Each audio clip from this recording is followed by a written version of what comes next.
आज हम एक ऐसे इंसान की बात करने वाले हैं जिसके अकाउंट में लगभग $70 बिलियन और 15 सालों से वो एक ही डेड वॉलेट में पड़ा हुआ है। एक सिंगल ट्रांजैक्शन और पूरी वर्ल्ड इकोनॉमी चेंज हो सकती है। दुनिया बोलती है उसको सतोशी नाकामोटो और आज मैं कोइंसिडेंस इंडिया पर आपको दुनिया का सबसे डीप और अनसेटलिंग सच दिखाने वाला हूं। हम वो dark web, forms, unencrypted emails और उन फोरेंसिक एविडेंसेस को डिकोड करेंगे जो दावा करते हैं कि सतोशी नाकामोटो कोई जापानीज आदमी नहीं था। तो अब बात करते हैं कि बिटकॉइन आया कैसे। इसकी शुरुआत हुई थी 90s में साइबरपंक्स नाम के एक अल्ट्रा सीक्रेटिव ग्रुप के साथ। तो ये ग्रुप कोई आम हैकर्स का ग्रुप नहीं था। ये लोग थे मैथमेटिशियंस, क्रिप्टोग्राफर्स और प्राइवेसी एक्टिविस्ट्स। उनको ऐसा लगता था कि गवर्नमेंट और बैंक्स हमें ट्रैक कर रहे हैं, तो उससे बचने का सिर्फ एक ही तरीका है, अनट्रैकेबल डिजिटल मनी। इन लोगों ने 20 साल तक कोशिश की, हैश बनाया, बी मनी बनाया, बिट गोल्ड बनाया और एंड में आकर फेल हो गए। क्यों? क्योंकि उसको इजीली कॉपी पेस्ट किया जा सकता था, मतलब उसको डबल स्पेंड किया जा सकता था बिना किसी सेंट्रल सर्वर के। अब आते हैं सीधा 2008 में the global financial crisis. Apple's up more than 6% right now. Google about 3%, but Dell, Intel, Research Motion, and Microsoft are all to the upside. And those memories of fear are coming back. The 158-year-old investment bank Lehman Brothers was on the brink of failure. Lehmann brothers collapse होता है और trillions of dollars market से wipe out हो जाते हैं। और ठीक इसी वक्त 31 अक्टूबर को एक क्रिप्टोग्राफी मेलिंग लिस्ट पर मैसेज आता है, I have been working on a new electronic cash system that's fully peer to peer with no trusted third party, Satoshi Nakamoto. Satoshi Nakamoto ने जो चीज सोल्व कर दी थी वो दुनिया के सबसे शार्प ब्रेन्स भी नहीं कर पाए थे उन 20 सालों में। तो थी डबल स्पेंडिंग प्रॉब्लम, मतलब उसको डिजिटल मनी को कॉपी पेस्ट बहुत इजीली करना बिना किसी सेंट्रल सर्वर के। लेकिन सवाल तो ये उठा उसके बाद कि एकदम से एक इंसान आया और उसने इतनी बड़ी प्रॉब्लम को सॉल्व कर दिया। उसके बाद सतोशी नाकामोटो को ढूंढने के लिए FBI से लेकर CIA और टॉप डाटा फोरेंसिक लैब्स लग गए। और जब उन्होंने उसके डिजिटल फुटप्रिंट को डिसेक्ट किया, जो निकला वो माइंड ब्लोइंग था। बिटकॉइन का ओरिजिनल C++ कोड एक मास्टरपीस था, लेकिन एक अजीब तरह का मास्टरपीस जो कि मॉडर्न कोडर्स वैसा कोड नहीं लिखते। उसका स्ट्रक्चर 90s के old school hardcore structure type था। सबसे शॉकिंग बात, इसमें NSA का बनाया हुआ SHA-256 एल्गोरिदम यूज किया गया था। कुछ कॉन्स्पिरेसी थ्योरीज ने तो ये तक बोला कि ये बिटकॉइन एक NSA का साइकोलॉजिकल एक्सपेरिमेंट है जिसकी हेल्प से वो दुनिया की हिडन वेल्थ को ट्रैक कर सके। और जब एक्सपर्ट्स ने स्टाइलोमेट्री को यूज करके उसके 80,000 वर्ड्स को एनालाइज किया तो एक स्प्लिट पर्सनैलिटी सामने आई। सतोशी के ईमेल्स और व्हाइट पेपर उस लैंग्वेज में थे जिसको कॉमनवेल्थ इंग्लिश बोलते हैं, जैसे ब्लडी हार्ड,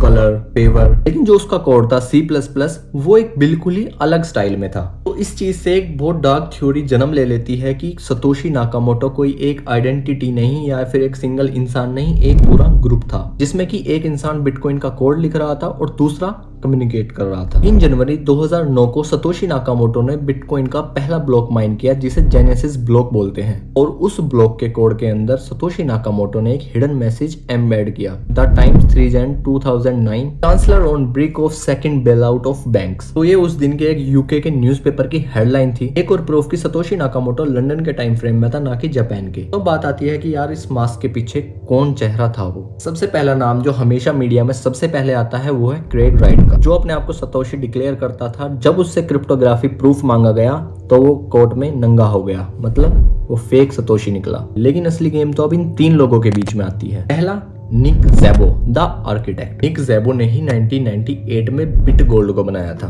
और यही था डिसेंट्रलाइज्ड डिजिटल करेंसी का कॉन्सेप्ट। जब उसकी राइटिंग को सतोशी के साथ मैच किया गया तो 99% की सिमिलरिटी निकल के आई। और ज़ेबो ने ही स्मार्ट कॉन्ट्रैक्ट्स का कंसेप्ट भी इन्वेंट किया था। लेकिन ज़ेबो हमेशा सतोशी होने से मना करता है। Suspect number 2, Adam back the cryptographer. Adam back ने हैश कैश इन्वेंट किया था, जो मैकेनिज्म बिटकॉइन यूज करता है माइनिंग के लिए। और एडम उन लोगों में से था जिन लोगों को सतोशी ने बिटकॉइन लॉन्च होने से पहले ईमेल किया था। एडम बैक आज मैसिव क्रिप्टो कंपनी चलाता है जिसका नाम है ब्लॉकस्ट्रीम, और यही वो कंपनी है जो बिटकॉइन की डेवलपमेंट कंट्रोल करती है। और अब हम आते हैं उस थ्योरी पे जो सबसे ज्यादा सेंस बनाती है और सबसे ज्यादा ट्रेजिक है। Suspect number 3, Hal Finney the brilliant game developer और साइबरपंक। जब सतोशी नाकामोटो ने दुनिया में सबसे पहला बिटकॉइन सॉफ्टवेयर रिलीज किया, उसको कोई भी माइन नहीं कर सकता था एक्सेप्ट होल फिने। और दुनिया का सबसे पहला बिटकॉइन ट्रांजैक्शन होल फिने को मिला जिसमें 10 बिटकॉइन थे। और हॉल फिने ने ही सतोशी नाकामोटो की पहले दिन से जितने भी बग्स थे उनको फिक्स करने में हेल्प की थी। और अब एक ऐसी बात सुनिए जो आपके रोंगटे खड़े करने वाली है। हॉल फिने के घर के बिल्कुल साथ में कैलिफोर्निया के टेम्पल सिटी में एक आदमी रहता था। उस आदमी का नाम था डोरियन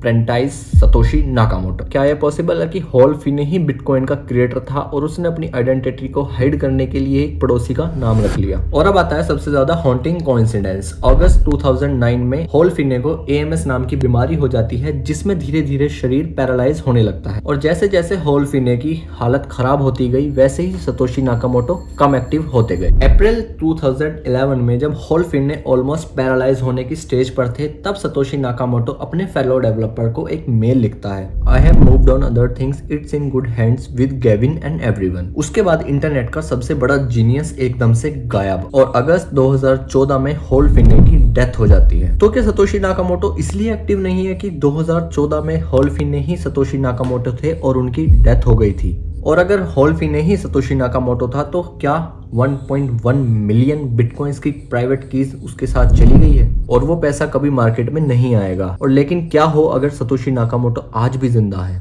सोचिए एक आम इंसान है और उसके पास $70 बिलियन है। कैसे वो अपने आप को एक भी रुपया, एक भी डॉलर उसमें से खर्च करे बिना रोक सकता है? तो इसके बस दो ही रीजन हो सकते हैं, या तो उसके पास उन वॉलेट्स का एक्सेस ही नहीं बचा, या फिर वो इतना बड़ा विजनरी है कि उसने अपना ग्रीड और ईगो दोनों को ही मार दिया है, क्योंकि उसको पता है कि उसका सामने आना बिटकॉइन के लिए एक डेथ सेंटेंस होगा, क्योंकि गवर्नमेंट सतोशी को पकड़कर रूल्स चेंज करने के लिए बोल सकती है और डिसेंट्रलाइजेशन का इल्यूजन टूट जाएगा। तो सतोशी नाकामोटो का एक घोस्ट बना रहना ही बिटकॉइन का सबसे बड़ा डिफेंस मैकेनिज्म है। तो कोइंसेंस इंडिया पर सिर्फ हम कहानियां नहीं सुनते या फिर कहानियां नहीं सुनाते, हम इन कहानियों से मार्केट डायनामिक्स समझते हैं। सतोशी नाकामोटो ने अपना क्रिएशन पूरी दुनिया को दे दिया ताकि हम सेंट्रल बैंक्स और करप्शन सिस्टम से बाहर निकल सके। तो अब आपके पास सारे फैक्ट्स हैं, सारी फोरेंसिक्स हैं, तो अब मैं आपसे एक क्वेश्चन पूछता हूं कि आपकी गट फीलिंग क्या कहती है? कमेंट सेक्शन में जरूर बताकर जाना और वीडियो पसंद आई है तो लाइक करना, कमेंट करना, शेयर करना। मिलते हैं एक और नई वीडियो में।